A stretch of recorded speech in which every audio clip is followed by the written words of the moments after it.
everybody, and welcome to another episode of Right Here, Right Now, live Buffalo football talk presented by Forefathers Organics. I'm your host, Alex Brasky, alongside my co-host, Ajay Cybulski, here for the Batavia Daily and Livingston County News. Each week, we'll discuss Buffalo's favorite football team, along with all the comings and goings from Orchard Park, and in this case, Detroit, Michigan, thanks to our friends at Forefathers Organics in Dansville. Unlock the power of nature with Forefathers Organics, your premium CBD store. We offer the highest quality CBD and hemp products to liberate your mind, body, and soul, helping you live happy and free. Our mission is driven by excellence and transparency, using cutting-edge scientific methods to combat stress and target issues at their source. From potent ingestible CBD to soothing topicals, all our products are USDA certified organic. Discover all natural wellness from farm to table. Visit forefathersorganics.com for more information.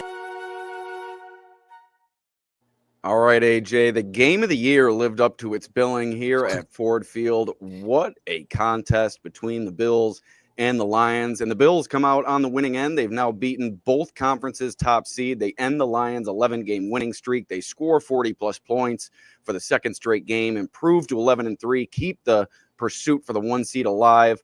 Just a shootout of epic proportion. Josh Allen was incredible. The Bills' running backs really contributed well in this game. And Jared Goff was equally incredible. But Josh Allen, just another MVP-level performance. And we'll really dive into his performance. But what a win for the Bills, rebounding from that Rams loss. They've now beaten the Chiefs and the Lions. Like I said, both top seeds in each conference. Just a rebound win, and I use this phrase already, a rebound win of epic proportion for the Bills here this evening. Yeah, it really is, because watching Josh Allen's trajectory, and I won't get too far into it, but just talking about his overall career and how he's gone about it, and McDermott after the game saying that he's playing his best football he's seen from his perspective, some comments after the game. It's just unbelievable, the calmness he's had this year in the pocket, his ability to just kind of manipulate the field. And the play that didn't count when he got the defender in the air on that blitz, he knew where the free rusher was coming from, pump fakes him, and does a two-hand chest pat. I mean, it's just like every week, just to sit there and watch it. And Coach McDermott joked after the game that he blacks out as well while enjoying it from the sideline. So it's just his performance today. It's unbelievable that there's a guy in Buffalo that they drafted that many Bills fans did not want at the time. A lot of people were clamoring for Josh Rosen. And now we're sitting here and he puts together another performance like that. Great win from the Bills. I thought the defense, the first drive of that game really set the tone there, getting that 3-and-out, good pressure. Ed Oliver had a field day out there responding to the critics this week. So an overall great performance. You're banged up in the secondary. Matt Milano goes down midway through that second half. Dorian Williams is banged up as well. Injuries to the linebacker position. So overall, I think just an overall great game. And you like you said, you go on the road, you score 48 on a team that hasn't lost since like week 2, week 3 of the NFL 2024 NFL season. And you go in there and basically control play until the end there, where it almost got a little stressful, but they were able to hang on and pull it out. Yep, Josh Allen, 431 total yards, 4 touchdowns. As I said before, another MVP level performance. And what really struck me today with his performance, he was hitting all the throws. There's been times this season where he's missed some throws down the field, a lot of them going in Dalton Kincaid's direction. But today, he was on the money, dropping it in the bucket time and again. That 64-yard bomb to Keon Coleman, evading pressure near the right sideline, gets popped for roughing the passer, but still completes the 64-yard bomb to Coleman, drops it right into his breadbasket.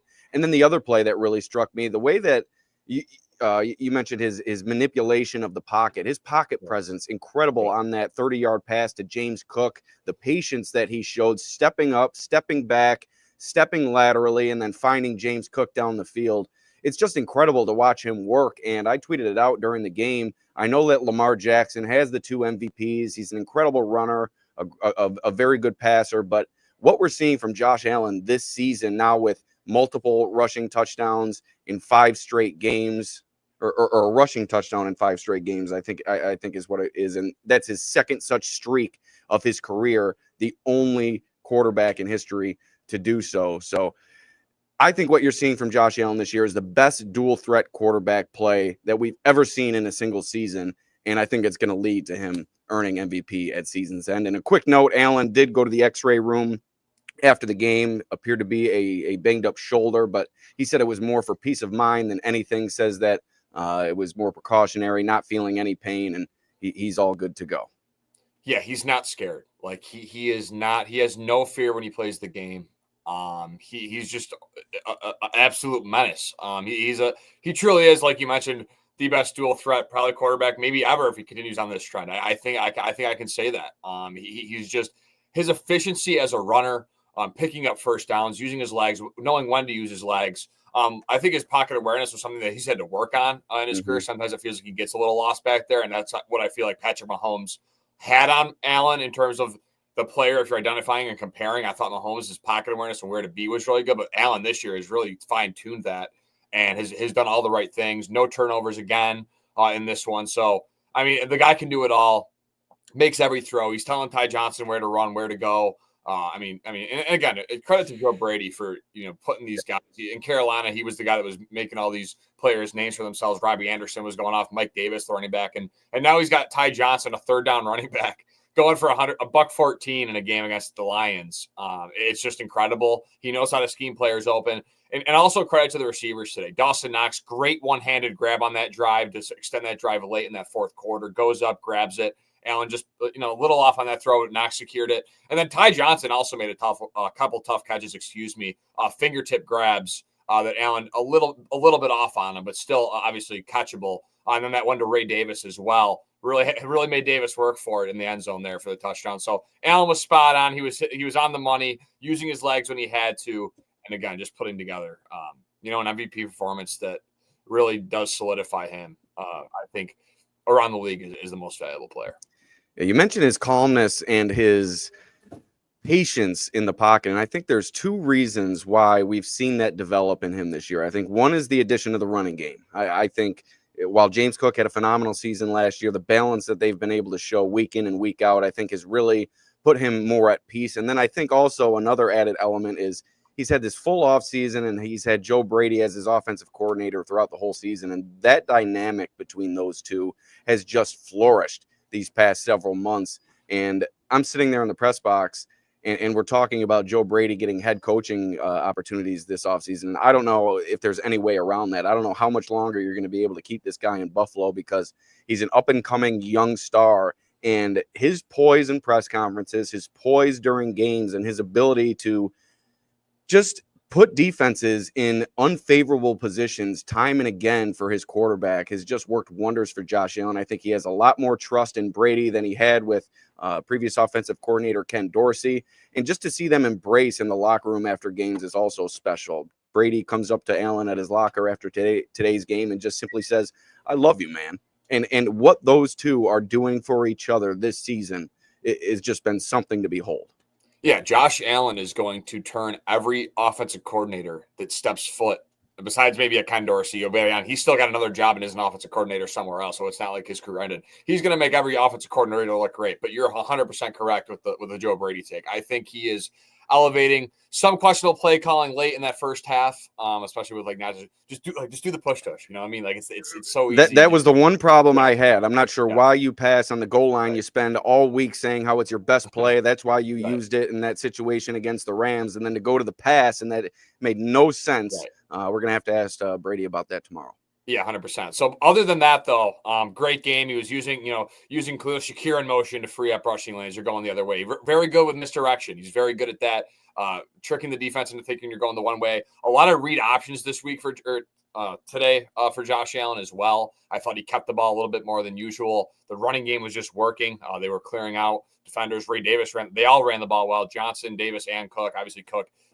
The beautiful touchdown run to start that second half. But yeah, overall, man, it's clicking on all cylinders. The offensive coordinator, the offensive line the continuity there is unmatched. They're all staying healthy. They're blocking their tails off every week. And Deion Dawkins is leading the charge of that. He went into this season saying he wants to put together an all-pro season and be that guy for Josh Allen, that franchise left tackle, which he's already proven, but I think he just continues to take his game to the next level. Spencer Brown, another great game, got a little banged up there late, but I mean, just astonishing his ability in space to clear out players. And I think it was a head injury for Brown. Am I right with that? It looks like a neck, upper neck, like a neck head injury. Evaluated for a head injury. There was no update beyond that, so we'll have to ask Sean McDermott about that tomorrow. Sorry to interrupt, but Matt Milano fine. was also questionable to return with a groin injury. I'm not sure if we saw him return. Cole Bishop went out, but that was cramping. Curtis Samuel went out briefly. He came back. Dorian Williams went out briefly. He came back. I think it's an elbow for Dorian Williams. Any other injuries that I may be missing there? No, I think Bishop, Dorian Williams. It was all defensive. Curtis Samuel left but returned right with that shoulder. He was another player, but he returned. So, yeah, again, offense clicking, and then they just continued. They're staying healthy. Keon Coleman, big play. Dalton Kincaid back in the mix. Dawson Knox continues to make some plays. Yeah. And they're What a catch. Everybody's eating, man. Everybody's eating. Yeah, and that's where I was going to go to next. Amari Cooper, no targets this week after 14 last week.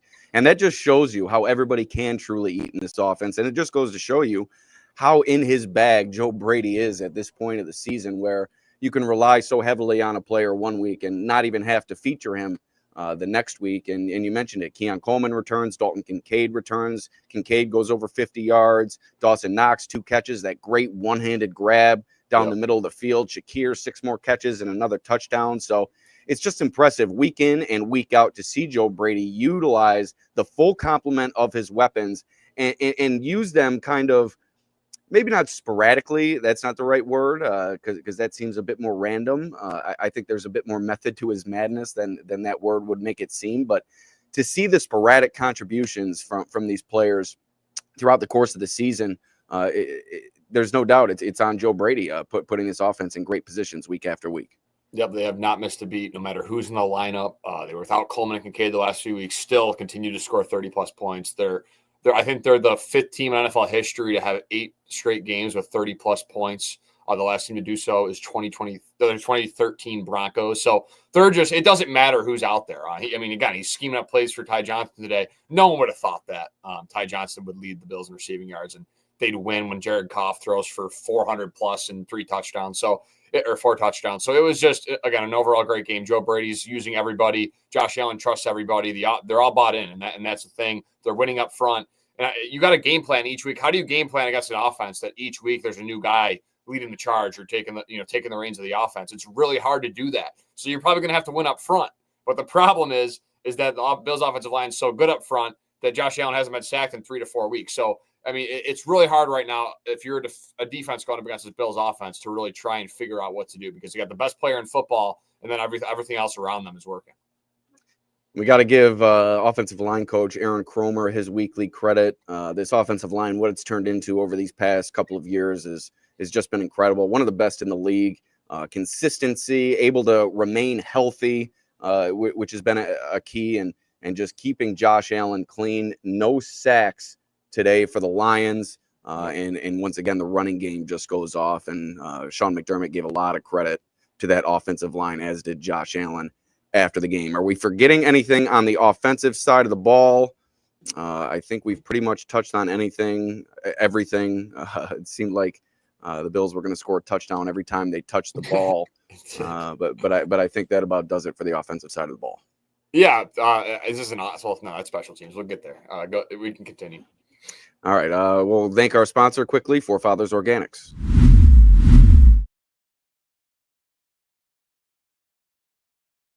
At Forefathers Organics, their mission is to liberate, educate, and innovate with the highest quality CBD and hemp-derived products for your mind, body, and soul so you can live happy and free. Visit them at 87 Franklin Street in Dansville, online at forefathersorganics.com, or call them at 585-335-2223 to learn more about the products they offer.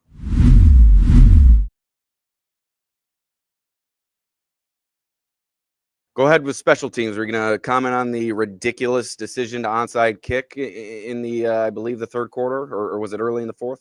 Early in the fourth, yeah, 12 minutes. I was gonna say Mac. I was thinking Mac Collins offensively, but he made the return. Yeah. What a ridiculous call there.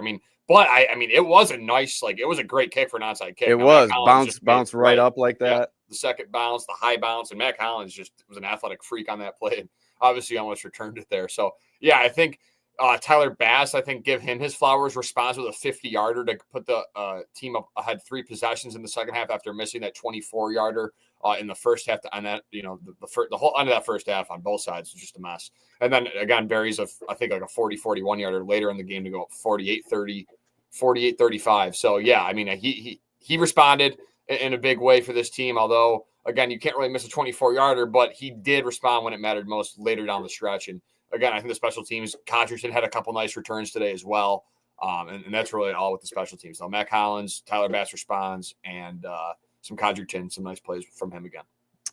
Yeah, I just cannot wrap my head around the decision to onside kick. I understand what the Bills offense was doing, but there had been times where you had forced them to field goals.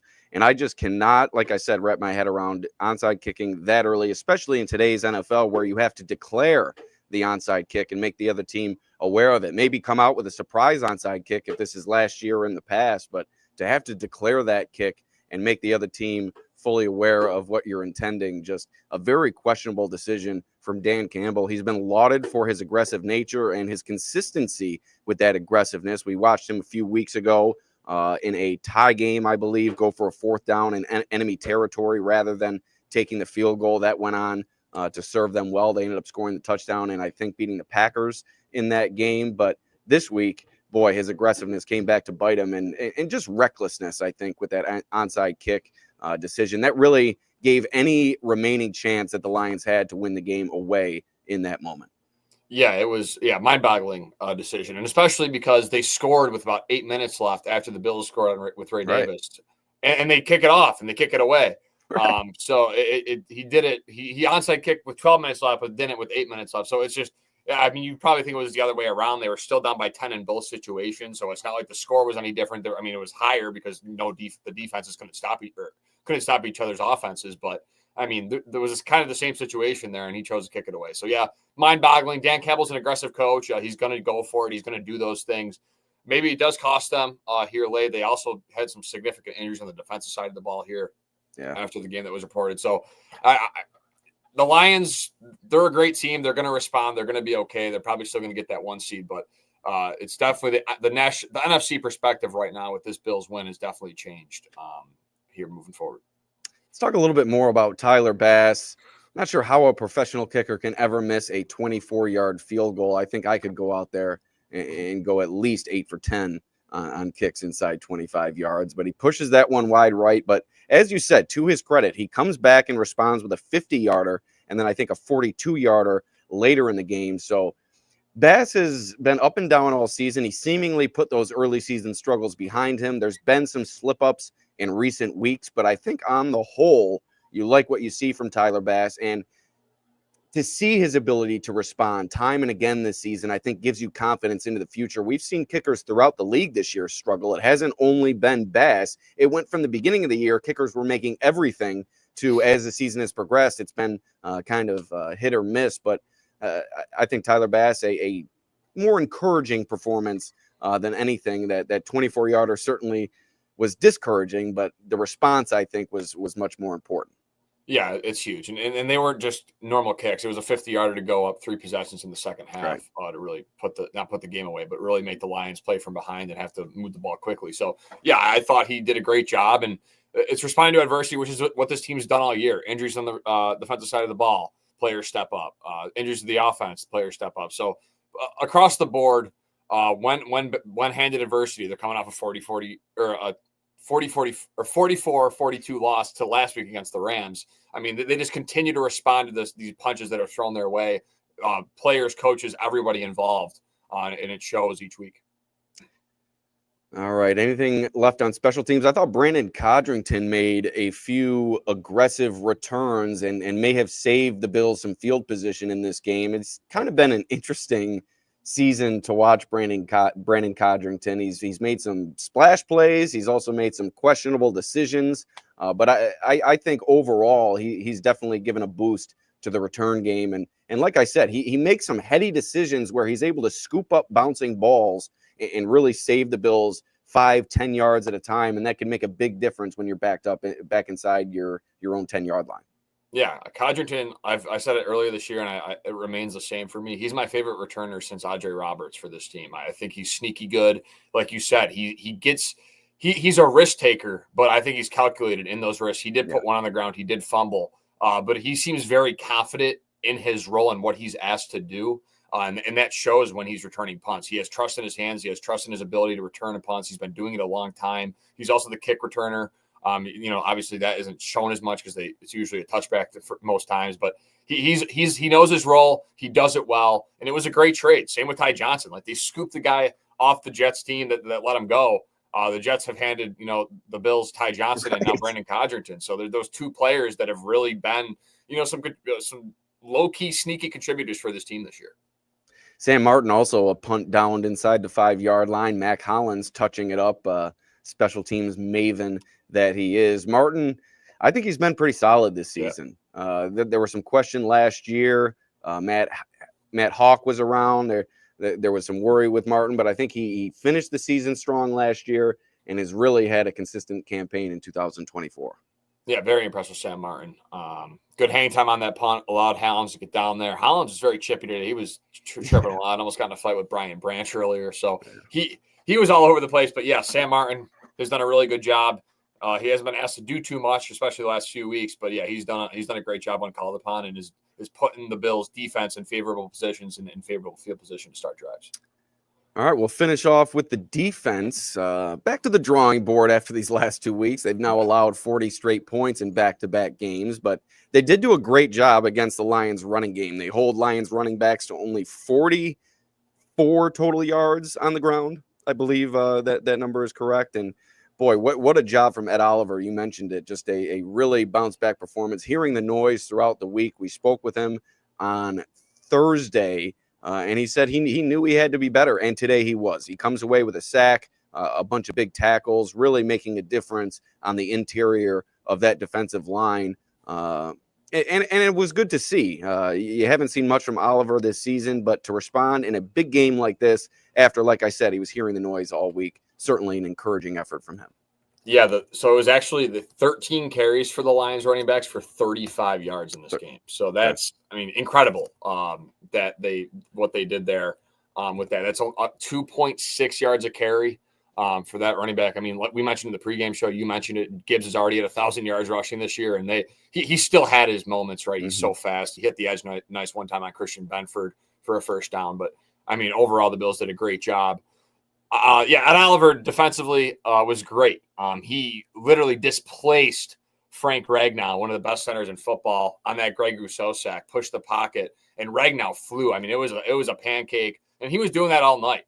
He was winning his one-on-one battles. Even when he was getting double teamed, he was better in the run game. He made a few tackles at the line of scrimmage in the run game. He was all over the place. He seemed like a man possessed and wanted to prove something, that he's still capable of being that disrupting pass rusher while also being a serviceable run defender for this, interior defensive line.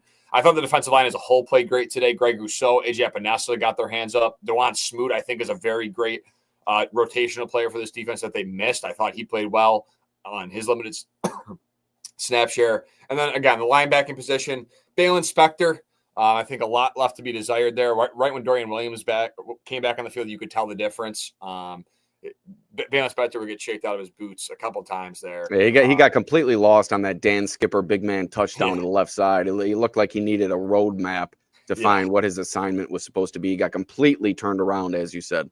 Right, and then I think Dorian Williams played well when he returned. Milano, I think, still a bit rusty, still missing some angles, but he had the fumble recovery. Recovered the fumble, yeah. And did some plays there. So he'll continue to get back into that NFL form. But I like them going to the 3-4, 4-3 more in this game, kind of match what the Lions were doing. If they were using heavy personnel, go with the 4-3 in the base defense, get out of the nickel. And then I think the secondary played great. Benford, the great fumble. He's great at that, right? Even when the receiver, if he's guarded someone and they catch it, he will play through the contact. He will play through the whistle, and he will try and get that pass breakup or fumble, which he did again this evening. So overall, a great performance from the defense, despite, allowing a lot of points in that second half when they were kind of rallying. I thought the start on defense really was set the course for this game, and that's why they ended up where they were at. And that's where I was going to go to next. Exactly right. The 3-and-out to begin the game, and then the punt on the next possession. They come away with 2 sacks over those first 2 possessions. You had Oliver coming away with 1, and then Christian Benford on the cornerback blitz. The pressure was key, and getting off to that start, like you said, it helped set the tone. And if you look at how this game played out, those 2 stops really are what won the game for the Bills defensively. And I'm not sure I can go as far as to say a great performance from the defense or the secondary. I mean, Jared Goff throws for 494 yards and 5 touchdowns, not but a great performance. I know what you're saying. They made plays when they needed to, particularly early in the game to set themselves up. One player I thought struggled particularly was Kyer Elam. I thought he was beating the secondary time and again, especially early in the game. I think he did contribute to that fumble recovery, kind of pushing Jamison Williams out of the way and allowing Matt Milano to dive in there and rip it away from a Lions offensive player. But you can just see the inconsistency with Kyer Elam and a reason why he's been inactive much of the time this season. He just doesn't give you, like I said, that consistency that you're looking for in a former first-round pick. And I think the Bills, it's going to be interesting to see how long Rasul Douglas is out for, but they really need him back. Yeah, definitely missed Rasul today. I thought Kyer, I couldn't really tell because it's hard to kind of evaluate the corners on the game cast, but he had that nice pass breakup on the last drive and did a celebration. So it's good to at least see him out there, and they went with him to get the star and had some trust in him to deliver in a big moment. Maybe not his best game, but still, at least got some game action there, and he got to play some valuable snaps in a big moment. Bills defense third down today. The Lions were 6 for 13, which is a big improvement from last week. They were able to get the Lions off of the field on third down more. They were 3 for 3 on fourth down, but a lot of those were in the second half. They had the hook and lateral play there late. So again, I think this defense, they did not play great. I take back that, but you knew what I was getting at, and I knew with the point about they started the game hot to allow the offense to do their thing, and they complemented each other, which the Lions had trouble doing in that first half. When the Lions offense would try and get a stop or hold to a field goal, when the Lions defense got a stop, the Lions offense couldn't balance it out. So I think this Bills team played complementary football today. Both sides of the ball, they worked together. And then when they had to late, came up with some big plays. The defense forced that fumble and a stop in the second half too. So both halves, they started really well. And then that was able to, Josh Allen did the rest, and the offense could not be stopped in this one. Anything else on the defensive side of the ball? Anything else? No, I think it comes down to the defensive line, and they were able to win today. And that wasn't the story last week. They were able also to win against Kansas City. So the defensive line is the key moving forward here. Can they continue to perform in these big moments? And if they do, it's going to lead to success. The only thing was that 3rd and 10, and you know what I'm talking about when Goff scrambled. That was the only play that was like mind-boggling. How do you let this happen? But can't let Jared Goff beat you with his feet. No, especially when you have him in the backfield. Three different players. He's like bouncing off of them like pinballs. You got to find a way to bring him down. Yeah, and late too in the fourth quarter, the same thing happened. It was incomplete to Laporta on the left side there, but Javon Solomon came around the edge and he just whiffed on him. So there's a couple of times where they don't finish, but in terms of pressuring the quarterback hurries, I mean, I'm sure they were very high in those categories today. Just one quick note on Jared Goff. I've watched him a few times this season. He misses 2 or 3 throws every game that I think really good quarterbacks make, and I think that's what separates him. I should say great quarterbacks make. And I think that's what separates him from really good to great. I think Josh Allen is great. I think Jared Goff is really good. The stats today were incredible, but he did miss a few key throws down the field that disallowed his team from continuing drives and finishing them in the end zone. So Jared Goff, while I've been impressed with his performance throughout the season, you can just clearly tell that Josh Allen is at a different level than even some of the best quarterbacks in this league. Before we get out of here, we'll thank our sponsor once again, Forefathers Organics in Dansville. Unlock the power of nature with Forefathers Organics, your premium CBD store. We offer the highest quality CBD and hemp products to liberate your mind, body, and soul, helping you live happy and free. Our mission is driven by excellence and transparency, using cutting-edge scientific methods to combat stress and target issues at their source. From potent ingestible CBD to soothing topicals, all our products are USDA certified organic. Discover all natural wellness from farm to table. Visit forefathersorganics.com for more information. All right, AJ, final topic on today's podcast. Is this the best Bills offense that we've ever seen in franchise history? It's tough to say no to that question. You have Josh Allen, who I believe is the best quarterback in history. No knock on Jim Kelly, but obviously what Josh Allen has been able to produce over these past number of years, just setting record after record, he's really setting himself up for an incredible career. And then when you look at the balance, I already brought it up as that's made a huge difference for Josh Allen. For me, that is what makes this Bills offense better than any previously with Josh Allen at quarterback. You have that second piece, the running game, which has really, really helped him this season. And just with all the talent surrounding him, I mentioned how Amari Cooper, the most talented wide receiver on this team, 14 targets a week ago, 0 targets today in a 48-point performance. So if you ask me, yes, this is the best Bills offense in franchise history. And we asked the question earlier this season if this is the best Bills team under Sean McDermott. And I've also come fully around on that. I think for sure this is the best Bills team under Sean McDermott. They've dealt with the blows all season, and they continue to come out on the other side victorious, beating the Chiefs and the Lions, both number 1 seeds in each conference. It's just been an incredible run this season. And without that slip up to the Rams, I think there would be no doubt that this team is the best under Sean McDermott. Yeah, I mean, I would say it's the best offense. I mean, and I haven't been alive for the franchise's entirety. I never watched the K-Gun. I wish I did. But, yeah, I mean, I would say that, Josh, this is the best offense that I've seen and probably statistically one of the best. I mean, the EPA per play, it's off the roof. Computer Cowboy does a EPA chart each week, and the Bills are, like, here. And then the Ravens are here, but you could just tell that the Bills are just far and beyond better in terms of efficiency on offense. So, yeah, they're balanced. They have an offensive line. You know the deal with the quarterback, and they're just able to do these sustained drives, but they're also able to, the last couple of weeks have been scoring fast too. There's been both. They're able to do these sustained drives with these rushes and these 9-play, 70-yard drives or take 5 minutes off the clock, but they've also been able to kind of punch you in the mouth and score quick. So they have all the pieces. They're all bought in, like I've said, and they all trust each other. And it's clear as day, and they have a identity. They know their identity. It's figured out. It's not like last year when we were sitting here, Brandon Beane was at the press conference saying this team still had to find his identity. The identity's already found it. It's been there, and it's figured out. And that's what I think makes this team so special and why they have every opportunity to go really far this year. All right, that's going to do it for us from Ford Field. Alex Brasky for Ajay Cybulski. We will see you next time. Peace out.